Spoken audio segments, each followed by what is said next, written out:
I, 19 male, have a form of epilepsy that is needed to be accommodated for my whole life. I don't have seizures every day, but I am on meds. I still get seizures, and I need to be careful about what I look at or do for too long. My mom died when I was 10, and last year, my dad remarried. I was still living with him at the time.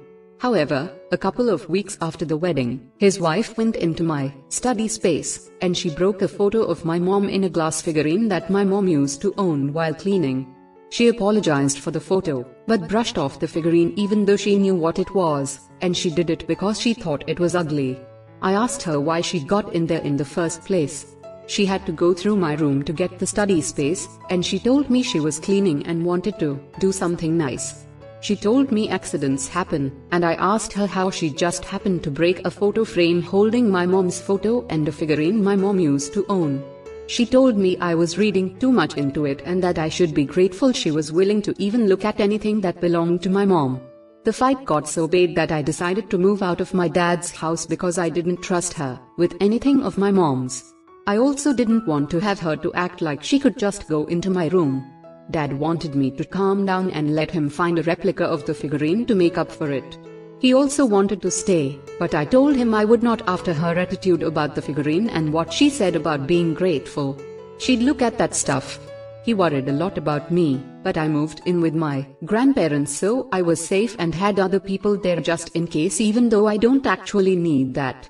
He just worries about me in that way.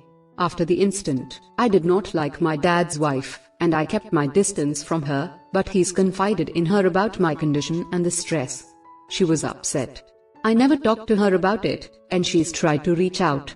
So I'll fill her in on more about it, and its impact on me so she knows better. I've refused. I don't want to discuss my medical information with her or my health.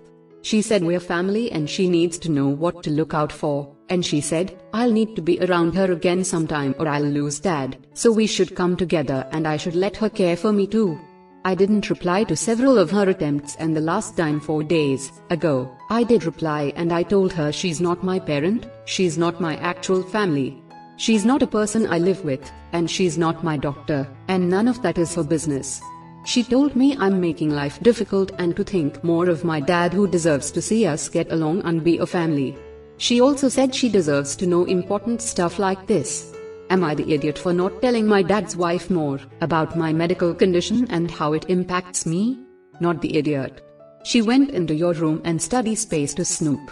She didn't break anything other than a photo frame holding your mom's photo and a figurine your mom used to own, and then insulted you by saying you should be grateful she looked at the stuff. There's no way I would trust your dad's wife, much less want a relationship with her. Tell your father that you're happy for him, that your medical history is something that he shouldn't share with anyone without your consent. He's just wrong for that. It may have been too much, but I would be seriously concerned about my current wife having any medical information that she could possibly use against Op. After all, current wife wants to erase the past, Op's mom, she could want to erase OP too. I think twice about eating there. Agree. How dare she think it's amazing that she puts up with her husband and stepchild having mementos of a late mother and wife. She couldn't even do the bare minimum. She deserves nothing, and if your father won't talk to her about breaking your belongings, then he doesn't deserve a relationship. I just don't understand people like her. Op's dad needs to recognize his part in the events even if his wife was the instigator of the problems. Please tell him, Dad, stop asking me to move back in. You're choosing her over me. You and her are why I moved out. Had you had my back and told her to stay out of my space and respect my boundaries instead of telling her my business, I would still be living there. I can't trust you or her. Please tell your wife to stop calling me, texting me, and reaching out. She burned whatever relationship we had or might have had. Your only choice to stay in my life is to stop talking about her, trying to get me to talk to her or anything to do with her. My husband and I are separated in getting a divorce. We have a toddler and a preteen.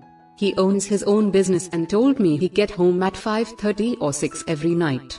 I get home at 6 to 6:30, so I never thought anything about him always getting home before me. I had our toddler in extended care at daycare and our preteen in her school's after-school program because I believe he was working. Halfway through the school year last year, I hired a nanny instead of the extended care programs after our oldest had problems with her program. I got a call from the nanny about 2 weeks in saying my soon-to-be ex-husband locked them out and was telling her to take them to the park, but the kids were hungry, and she didn't have car seats. His house is walking distance from school and daycare, so she didn't need car seats. I called him, and he said he got home early and wanted some space for the kids and didn't want a random nearly adult in the house. I had to leave work early to let the kids in. While I was talking to the nanny, she told me he was always at home when she got home with the kids and that he was always difficult, demanding that she and the kids stay in one of the kids' rooms, ignoring the kids if they tried to talk to him, getting angry at her for leaving the room for a snack. That was the straw that broke the camel's back for me. I filed for divorce by the end of the next week, and the kids and I moved out by the end of the next month. I ended up letting go of nanny, and now we have Amina, 24. Amina is a Middle Eastern refugee with 3 kids, a toddler, a preschooler, and a pre-tween. Firing Amina is one of the best decisions I've ever made. I get home every day to a clean house, homework done, and some of the best Arabic food I've ever had. I have no idea how she manages to do everything, but having her around means I get to enjoy my time with my kids instead of trying to make dinner, clean up, and get my pre-train to do a homework. She does the grocery shopping, keeps track of school events, and even handles things like clothes shopping for the kids and school supplies shopping. My soon-to-be ex never did any of that. I once left him with the kids for a week while I went on a work trip. They lived on McDonald's and pizza, which wreaked havoc on my older child's stomach. The house was in the worst shape I'd ever seen it. Our toddler at the time ran out of clean clothes, so he bought a new clothes instead of washing her dirty clothes. My soon-to-be ex has been asking about getting back together. He says us being together is better for the kids. I told him he's never thought about what's good for the kids. Even when he takes them for the weekend, all they do is go to grandma's house. I asked why I should go back to him when Amina does more for us than he ever did. He argued that he works to provide for us, but thought it was different from me also working, apparently close to double the hours he worked and for similar money. Now his family is accusing me of being a bad mom and saying if I cared about the kids, I'd want them to have 2 parents. Am I the idiot? Not the idiot, and I personally would marry Amina. Your ex is a lazy liar who hates his kids and family. However, you do not have to give a reason to anyone for not wanting to reconcile. If they insist, then I found that I am happier, the kids are more stable, and our lives run more smoothly as things are right now. That's it. No one is owed an explanation for your decision, not even the soon-to-be ex. Ex just wants to get back together because I bet he hates paying child support and not being taken care of by OP. And his family wants them back together because this way he won't voice his children on them when he has custody. Forget him. This is the reason my ex threw a big fit about how he would leave because we didn't respect him. We all called him out for not doing his part. We all said, sounds good. A week later, he's back groveling saying he no longer wants to leave. Turns out the lawyer told him he was gonna have to give me half of his retirement, and that was a bridge too far for him. The kicker was he refused to let me put any money into retirement for the 9 years I stayed home because it was all his money. My boyfriend is a very smart man and he likes to talk. He will often start talking about the topic he's interested in and keep monologuing about it for like 10 minutes. However, he'll do it without caring if I'm listening to him or not. Whether I'm reacting to the things he's saying or not, he'll just lead a monologue whose purpose doesn't seem to be anything other than to lecture me and show me how stupid I am. As you can perhaps understand, I'm quite annoyed by this, but don't know how to handle it. A few weeks ago, he was lecturing me about car engines. I literally can't even drive, and I tried just straight up telling him, hey, I'm not really interested in this, and he got offended and then started telling me, I'm not interested in this every time I tried to share a piece of info, even if it was relevant to him with him. This morning, I had trouble with my internet. I was supposed to be working from home, and I asked him about it. He helped me, but then started explaining the issues with my VPN and how VPNs work. I tuned out after a bit because I couldn't understand the word he was saying, and I started checking my emails. Then he got offended again because I was ignoring him. I told him that I really don't like it when he lectures me and that I would like him to stop doing it. He told me that he doesn't feel like he's lecturing me. In the end, I kind of mockingly asked him whether he would prefer me to just stare at him until he gets it out of his system, since I apparently can't even tell him when I'm not interested in something. He got offended again, and the atmosphere at home was so tense, I decided to go to the office instead. I acted out of long-term built-up irritation, so the discussion was probably not very productive from my side. He seemed kind of hurt in the end too, so I'm just wondering whether I'm not in the wrong here. Not the idiot. The sound of someone in love with their own voice and knowledge is like nails on a chalkboard for me. I'm sure there are kind of ways to say it, but the fact that he knows you're not interested and keeps going is gross. My dad used to lecture us for, no joke, an average of 1.5 hours when we got in trouble. We stood at attention, and he sat.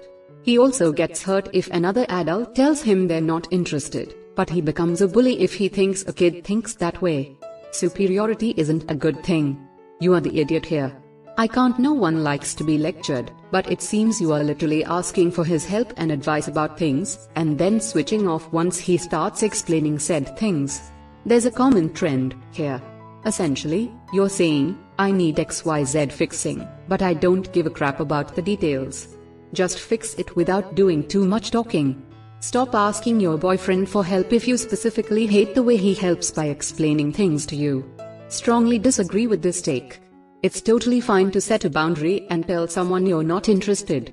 For anyone thinking that's rude, I think it's rude to bombard someone with a chat about something they don't wanna hear about, regardless of the circumstances. Op's boyfriend sounds patronizing. However, Op, this is a part of who he is. You are not compatible. You are the idiot for not ending it. My husband and I, both 47, brought one child each into our marriage, his daughter, 24, and my son, 22. My husband denied me married for 17 years, and we all get along for the most part. The biggest continuing issue is that I make my stepdaughter do more chores, and that's almost always been the case. I work 30 to 40 hours a week, and my husband works around 50, so I handle a lot more of the household and childcare. She often complained to her father, who complained to me, but I felt like he agreed more with me because he only mentioned she complained and let it go. The chores were fairly light even though elementary school for both of them. When they go to middle school, though, my son started taking advanced placement classes, which had more homework. He also started doing some volunteer work mentoring younger kids. He's always been very scholarship-minded because he knew we didn't have a lot to save back. The chores were still pretty even, but on days when his tutoring or mentoring ran late, I did them. I didn't do the same for her when she was out later with friends. She's always been well liked with lots of friends because she has a very bright, fun personality. In high school, my son picked up more volunteer hours, college prep and app classes, and got a job. He paid for his extras and she had to earn her allowance. That's when the bigger discrepancy happened. Now he's going into his graduate program doing research, working 2 part-time jobs, and still tutoring on the side. We pay for his housing, food, etc., so we can save some money. She's still very much a social butterfly, and I love that she has so many people who love her, but she has no job, no college, and isn't trying to get either. We've offered to help her any way we can, but she just says she's too busy. So she has far more chores than him. Apparently, she complained more to her father and he's finally decided I need to balance it out more. I don't even know how when my son has so little time, and I told him no. They both sound being unfair, and the more I think about it, the more I don't know. Am I the idiot? Edit. I've requested that she get a job, but then she and her father came to me and told me she would do that when she was ready. Her chores are to sweep dust when necessary and wash bedding and towels once a week. Her allowance is $1,000 a month from her father. His chores are to take out the trash, load the dishwasher, and cook his own food. He also helps with outside chores when asked. He declined an allowance because he knows we're trying to save money ourselves, and he has a job. I cook, mop, and clean the kitchen and bathroom myself. She's 24 and has no study or job. Her father really thinks that's okay, and then she has the nerve to say she's too busy to do so. Sounds like your parents failed her. She's a legal adult, but she acts like a child. Not the idiot. If her dad insists on this, he can do her part of the chores. You are the idiot. You're setting up both kids for failure. Your stepdaughter isn't ready to get a job because she's getting a generous allowance already. I bet once the allowance is cut off, she'll be ready to get a job. If she wants to keep the same allowance, then she should do more chores. A $1,000 a month is close to what I pay a cleaning lady. I understand your son is busy with school, but if he was living on his own, the chores would still be there regardless of how much schooling and work he has. If he was living with a partner in the future, would he expect his partner who would also work full-time to do his chores for him? Yeah. She gets a $1,000 a month to sweep dust and wash bedding. Sounds like you have a husband problem more than a stepdaughter problem. He is allowing her to be a freeloader. You need to talk to him, get him on the same page, and then go to her. She and her father shouldn't be presenting a united front to you. You and your husband should be presenting a united front to her same page, and then go to her. She and her father shouldn't be presenting a united front to you. You and your husband should be presenting a united front to her.